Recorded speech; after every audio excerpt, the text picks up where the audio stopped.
আসসালামু আলাইকুম। বাংলাদেশের এই মুহূর্তে সার্বিক যে অবস্থা, এই অবস্থাগুলো নিয়ে জনমনে অনেকটা হতাশা আছে। সরকার অনেক ভালো কাজও করতেছে, কিন্তু ভালো কাজের তুলনায় সরকারের বিভিন্ন সেক্টরে যে কাজগুলো হচ্ছে বা রাষ্ট্র রাইট নাও যেভাবে পরিচালিত হচ্ছে, প্রশংসার দিক যেমন আছে, সমালোচনার দিকও কিন্তু ততটাই রয়ে গেছে। তো এই অবস্থায় যখন নির্বাচন ঠিক কাছাকাছি, এখন নির্বাচনে বাংলাদেশের প্রথম সারির রাজনৈতিক দল আওয়ামী লীগকে রাজনৈতিক কার্যক্রম নিষেধাজ্ঞার মাধ্যমে তাদেরকে নির্বাচনে আসতে দেওয়া হচ্ছে না। এখন আওয়ামী লীগ কি রাজনৈতিকভাবে চুপ থাকবে?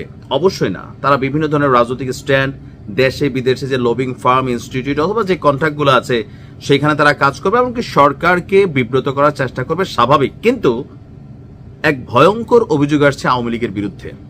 আর এই অভিযোগ কে করছেন? আন্তর্জাতিক যেই অপরাধ ট্রাইব্যুনালের রাষ্ট্রপক্ষের যিনি চিফ প্রসিকিউটর আছেন মোহাম্মদ তাজুল ইসলাম, তিনি মাঝে মাঝে এমন এমন কথা বলেন যেগুলোর পরে বাংলাদেশে অস্থিতিশীল ঘটনা ঘটে। যেমন এই যে অগ্নিকাণ্ডের টানা সিরিজ ঘটনা ঘটলো, এর আগে দিয়ে তিনি বলছিলেন আগামী এক সপ্তাহ দেশে অনেক কিছু ঘটতে পারে, অনেক কিছু ঘটবে। তো কি ঘটলো? আমরা দেখলাম অগ্নিকাণ্ডের ঘটনা দেখলো। এখন তাজুল ভাই কিভাবে জানে আগে আগে জানেন, এখন তিনি কিভাবে জানেন এটা তিনি ভালো জানেন, বাট তার বলার পরে কিন্তু ঘটছে, পুরো দেশ কাঁপে গেছে। এয়ারপোর্টে আগুন, চট্টগ্রামে আগুন, ওই জায়গায় আগুন। দেখেন এখন আজকে তিনি আরেকটা এরকম ভয়ঙ্কর ভবিষ্যৎবাণী করে দিয়েছেন। কোনটা? যে সাবেক প্রধানমন্ত্রী শেখ হাসিনা তিনি ভারতে বসে রাষ্ট্রের মধ্যে একটা গৃহযুদ্ধ বা সিভিল ওয়ার বাঁধানোর চেষ্টা করছেন। গতকালকে আন্তর্জাতিক অপরাধ ট্রাইব্যুনাল একে তিনি বলছেন যে শেখ হাসিনা রাষ্ট্রের বিভিন্ন সংস্থার মধ্যে গন্ডগোল লাগানোর চেষ্টা করছেন।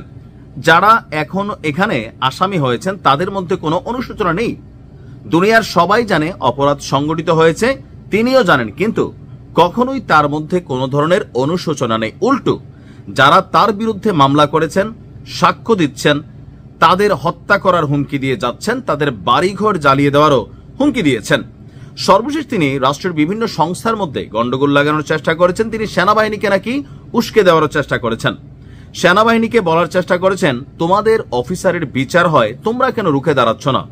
রাষ্ট্রের মধ্যে একটা সিভিল ওয়ার লাগানোর চেষ্টা করছেন, কিন্তু বাংলাদেশের দেশপ্রেমিক সেনাবাহিনী সেই পাতা ফাঁদে পা দেয়নি। দেশের জনগণ এখনো সেই ফাঁদে পা দেয়নি।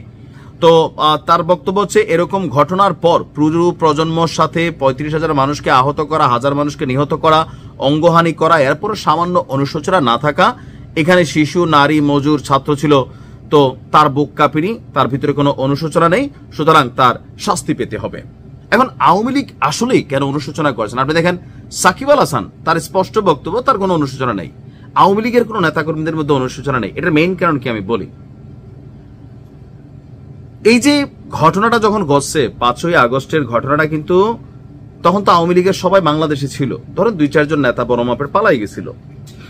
এত আওয়ামী লীগ থাকার পরে কেন তারা রাজপথে নামে নাই? কেন তারা প্রটেস্টের চেষ্টা করে নাই? কারণ একটা নৈতিক বা মোরালিটি তাদের মধ্যে কিন্তু তখন কাজ করছে যে না, এই 15 বছর এখানে অনেক কিছু হয়েছে। আওয়ামী লীগের অনেক নেতাকর্মী আওয়ামী লীগ দ্বারা লাঞ্ছিত হয়েছে, এলাকায় ঢুকতে পারে নাই, যারা এই কথা বলছে, মামলা হামলা অনেক কিছুতে কিন্তু হয়েছে। একটা অংশ কিন্তু এটা সাফারার ছিল, তারা সবাই সাইলেন্স ছিল আওয়ামী লীগ হওয়ার পরেও, কারণ তারা মনে করতেছিল এটার সাথে আমাদের কানেক্টিভিটি হওয়া উচিত না, সামহাও আওয়ামী লীগের একটা পতন দরকার, এরকম কিন্তু একটা শ্রেণী আওয়ামী লীগের ভেতরে ছিল। বাট 5ই আগস্টের পর যত দিন যাচ্ছে, তখন যখন এটা স্পষ্ট আস্তে আস্তে হচ্ছে যে এই আন্দোলনটা আসলে ওয়ান কাইন্ড অফ পরিকল্পিত ছিল, যখন ডক্টর মোহাম্মদ ইউনূস মাহফুজকে মাস্টারমাইন্ড বলল, ইভেন বিভিন্ন জায়গায় আগুন টাগুন নেয়া, মেট্রো রেল নেয়া, বা ধরেন এই যে জামাত ইসলামের একটা মেটিকুলাস ডিজাইন ছিল, বা নাহিদদের গ্রোমিং এ করছে জামাত, বা এই যে ধরেন এনসিপির বর্তমান রাজনৈতিক অবস্থান, জুলাই আন্দোলনের পরে যারা আহত নিহত হলো এদের পরিবারের ঠিকমতো খোঁজ নাই। এই যে জুলাই সনদের দিন আবু সাইদের বাবা সেখানে নাকি যায় নাই, কেন যায় নাই?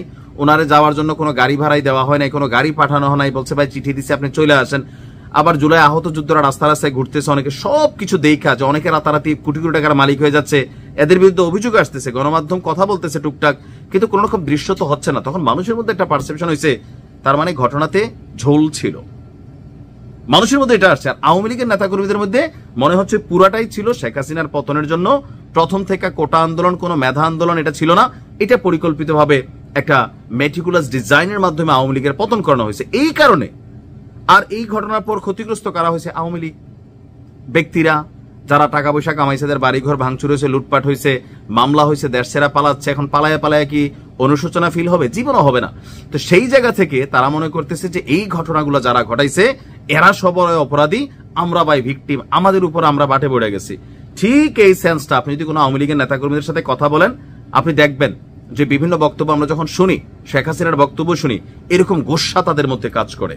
ইভেন এটা সঠিক, রাষ্ট্রের মধ্যে একটা ভেজাল লাগলে এই মুহূর্তে সবচেয়ে বড় অ্যাডভান্টেজ পাবে আওয়ামী লীগ, অন্য কেউ না। আর বাটে পড়বে কে? সরকারে যিনি আছেন, আগামীতে যারা সরকারে আসবেন। তবে আমরা ব্যক্তিগতভাবে বাংলাদেশে কখনোই গৃহযুদ্ধ চাই না। আমরা কখনো মারামারিতে লিপ্ত হবো, আমি এগুলো পছন্দ করি না। আমার ভিডিওতে আপনারা দেখবেন আমি কোনো উস্কানিমূলক কথাবার্তা, মাইরা ফেলো, ছিঁড়া ফেলো, ভাই এগুলা দিয়া প্রতিশোধের বিপরীতে প্রতিশোধ হবে। আপনি কখনো এখান থেকে বের হইতে পারবেন না। আমাদেরকে বুঝতে হবে, রাজনৈতিক দল হিসাবে আপনি যেই দলের কর্মী হন, যেই দলের সামনে নির্বাচন আছে, নানামুখী নির্দেশনা আসবে, এরে ফালাই দো, এটা করো, এটা করো, কইটা সরকারের উপর চাপাও, আওয়ামী লীগের উপর চাপাও, আওয়ামী লীগের উপর চাপাও, আওয়ামী লীগ বলবে বিএনপির উপর চাপাও, জামাতের উপর চাপাও। কিন্তু এই কাজগুলো যারা করবেন বিবেকের কাছে দায়বদ্ধ থাকবেন। দিন শেষে দেশটা আপনার। দেশ ঠিক থাকলে আপনি ঠিক থাকবেন। রাজনৈতিক নেতারা ক্ষমতায় আসবে, যাবে, আপনার আমার ভাগ্যের আকাশ পাতাল পার্থক্য হবে না যদি আমরা ধান্দা না করি রাজনীতি কইরা। ভালো থাকুন।